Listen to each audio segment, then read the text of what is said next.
Welcome to the video on being clear about your purpose. Now, your low score in this area is likely to mean that you haven't found your purpose yet, and you're not therefore able to find much meaning or purpose in the everyday things that you do. The real problem is likely to be that much of your life lacks any kind of focus or meaning and direction. In difficult times, I reckon you'll tend to focus on the hardship rather maybe than how you might be able to grow as a person through the difficulty and what it might actually teach you. Your focus is on what life can give you rather than on how you can serve others. Now, it's perfectly natural to have this approach. I think most of us have this kind of perspective and very few of us grow beyond it. But what I saw from the 50 Thrivers is that shifting to a service and growth mindset is what enables you to thrive. If you don't develop clarity of purpose, you will lack fulfillment in the very deepest sense. So my number one practice for developing clarity of purpose is to focus on your why. In supporting others to discover their why, I use my 3 I's. If you take a pen or pencil and draw a triangle, at the top apex put the letter I, which stands for instinct. Your instinct represents the strengths and skills you naturally and instinctively have that might not come so easily to other people. At the bottom right corner of the triangle, put the letter I again, which this time stands for interest. This represents the things that you are naturally interested in or drawn to, and that you can become quite passionate about. At the bottom left corner, put the final I, which stands for intervention.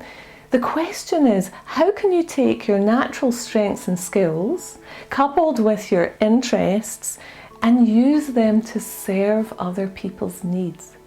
Keep working around the triangle until you see where your instinct, your interest, and intervention meet. So let me give you some examples. Let's say that your skills and strengths that come naturally to you are that you're a really great communicator and you can easily see the underlying issues at the heart of every unhealthy relationship dynamic. Or maybe you have an instinct about why dogs behave as they do and how to connect and communicate with them. Or maybe even still, you have an instinct around numbers and finances. Trust your instinct and the strengths that support it. That's one very important clue to your purpose. Then pay attention to those things that you are naturally interested in. What are you passionate about? What could you talk to others about for hours?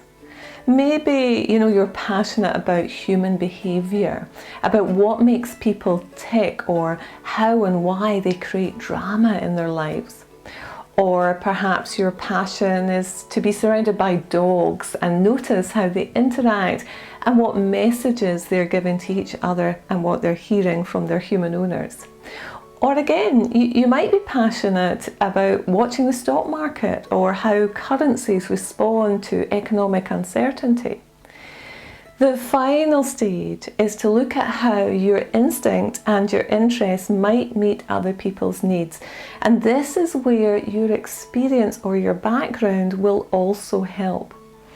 Let's say you've worked in corporate life as I have, and your instinct is around communication and relationship dynamics as mine is, and you're really passionate about supporting others to fulfill their potential, as I am, then you could meet the needs of those who struggle with the politics and the pressures of a corporate environment through coaching, as I do.